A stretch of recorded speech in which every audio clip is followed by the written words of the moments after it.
What's happening, folks? Back with some more Fox, and that's right, we're listening to more John Foxx and Metamatic, and as far as I can tell, we're up to the final track on the album. Now, I don't know in the moment whether there's any bonus tracks in the folder. Shout it out Han Solo if there are some, but yeah, I did check on the Discogs master release. I do that for most of the deep dives just to make sure, I haven't skipped something or, missed understanding when the album came out and so on. And yeah, on the Discogs master release for Metamatic, this is the last track, and it's called Touch and Go. So Touch and Go, it tends to be used, at least in colloquial conversations, for something it could live, it could die, it could continue and persist, it could fall apart and be scuttled. So yeah, it feels like, and especially in medical terms, it's often used as a way to say, well, the patient was touch and go, like, it could go either way at this point. We'll just have to see how, his organs respond to the medicine and so on. So yeah, it feels like a report or an indication about the status of something, maybe somebody, but yeah, it speaks to something that's in that gray area as to their prognosis. So yeah, I suppose on a long enough timeline you could lump everybody into that category. So yeah, it's an interesting phrase to use for a song title. I feel like there's some possibilities in terms of mortality, or in terms of the indeterminism of a situation, even if you know all the variables. So yeah, we'll have to see, but let's get it. This is John Foxx. The tune is Touch and Go, and it's from the 1980 album Metamatic.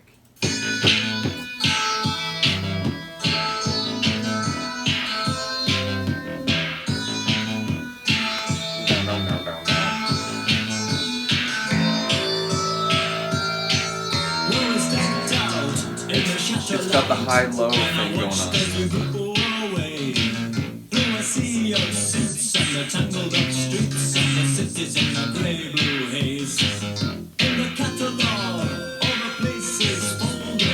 I like that.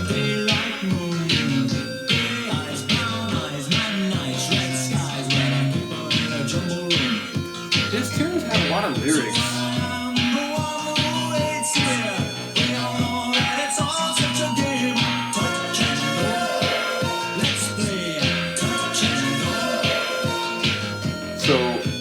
Represented as a game, let's play Touch and Go. Okay.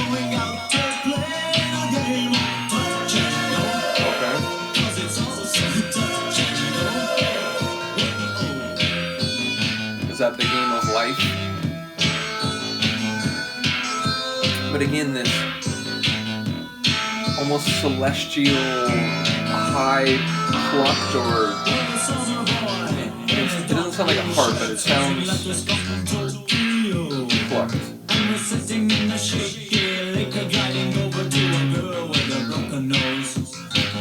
There's motorway sparks and meetings in the park and fires from years ago. Motorway sparks, fires in the park. So while I am the one who waits here, we don't know that it's all such a game of touch and go. Let's play.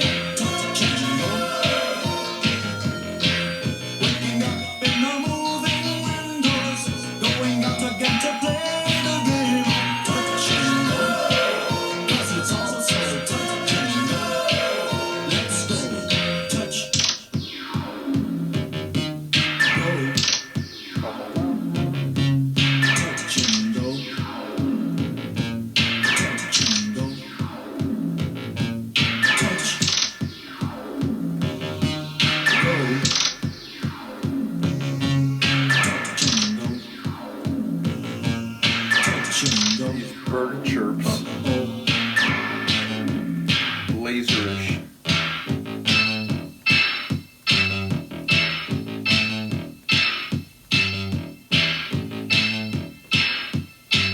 Now it's springtime on the moving stairway. Time to start again. And I'm wondering vaguely just whose face this is. Spacey pads. Outside now it's so huge and That chiptune layer again. start to glow. And the tides are soft as we're casting off, and the summer starts to show. skies were soft as we're casting off, the summer starts to show.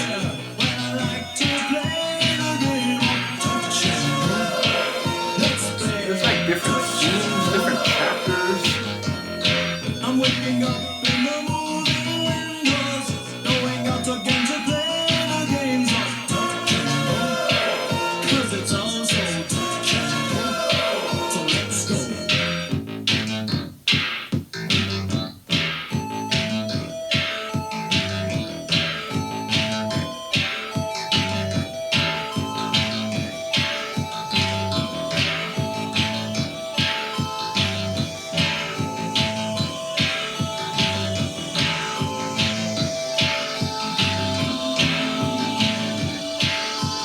Curious what happens here.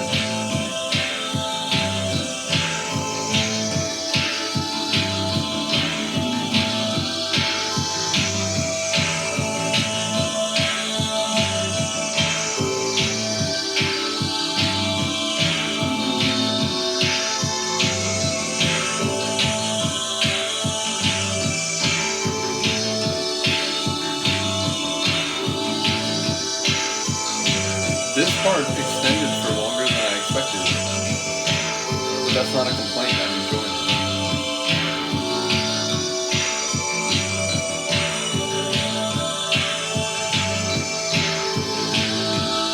That one layer is very space ambient.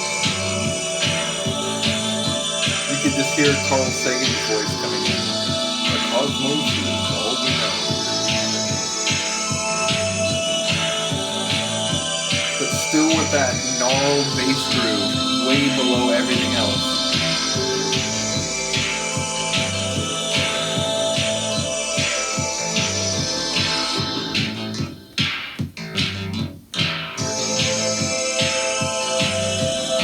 The track at multiple points has had that low-high contrast, but with some different elements on the top. Amazing. Yeah, one of my favorites on the album. And you know, if it's the album closer, that's always a good thing. You know, you hit a listener, you finish your story with a really compelling, you know, final chapter. It'll often have people coming back for more, not just to re-listen to that whole experience, but also, you know, the next time you're putting out a creative work, many people will surely be interested. So yeah, bottom line, a great album closer. There's so many lyrics in some of his songs. Like at least a few of them have had this, like, they have multiple verses. The verses themselves have very dense and you know, just multiple lines. Whereas, you know, some pop songs, even some of these very early synth pop songs will have like, you know, a forward stanza, a chorus, a forward stanza, an extended chorus, and that's it. But like his songs, you know, he's got a lot to say, and there's some vignettes in there where it's like, there was this like one where it's talking about like cars and like times in the park, but then like a fire burning since forever. And I was like, okay, we talk about love in the way like, you know, it's this constant like fire, but it, you know, manifests in these different places and times between particular people. But then like, again, there are like we're looking up through the like windows, and it's like there's so many things going on that like even if they're all connected, it feels like there's different parts to the story or different like scenes that were shown or, you know, told about. So yeah, lyrically definitely got to listen to this one some more. But yeah, sonically really cool. I did enjoy that bass groove in particular, the chiptune melodic synth. Enjoyed that a great deal. Indeed, that reminds me, like, I don't know if it was John Foxx. It might have been like a Newman. I think it might have been Newman or Two Boy Army. But I like mentioned that a sound reminded me of like a digital something. I get that at this point these guys are working on analog synths, and indeed, like even 10, 12 years later, you know, 94, 95, when the techno that I would then discover a year later at the end of 96, you know, one of the things that really distinguishes 90s, you know, vintage techno and hardcore and so on from stuff that comes later is they're working on analog machines, like actual, whatchamacallit, not just like synthesizers, but also drum machines, like they're actual hardware.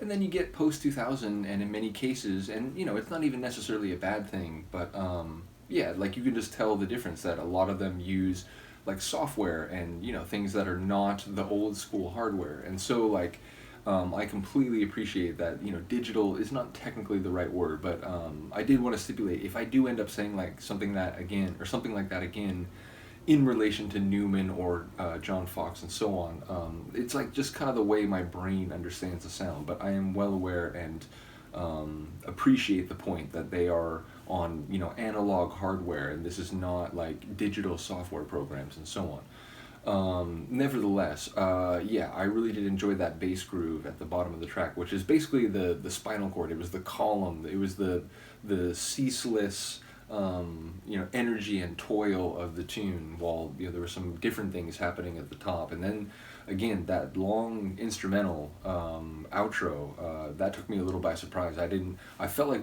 he was going to come back in and there'd be like another verse, and there'd be some more scenes and vignettes to further explore. But yeah, it went for much longer, and it became, especially those pad type of celestial synths, it became very intense and powerful. So I enjoyed the way the end of the track surprised me. So yeah, like I said, Han Solo or anyone else, let me know if there's some bonus tunes that are included in a later version of the album. But as far as I know, this is the end of the album, which would mean we'd go on to the next album. So, which again, I know there's at least another folder in the John Foxx like umbrella folder. So once again, shout out to Han Solo for sharing this stuff. And again, it's been enjoyable knowing that again he and Newman and some other like early seminal artists, Human League, Ware and Marsh.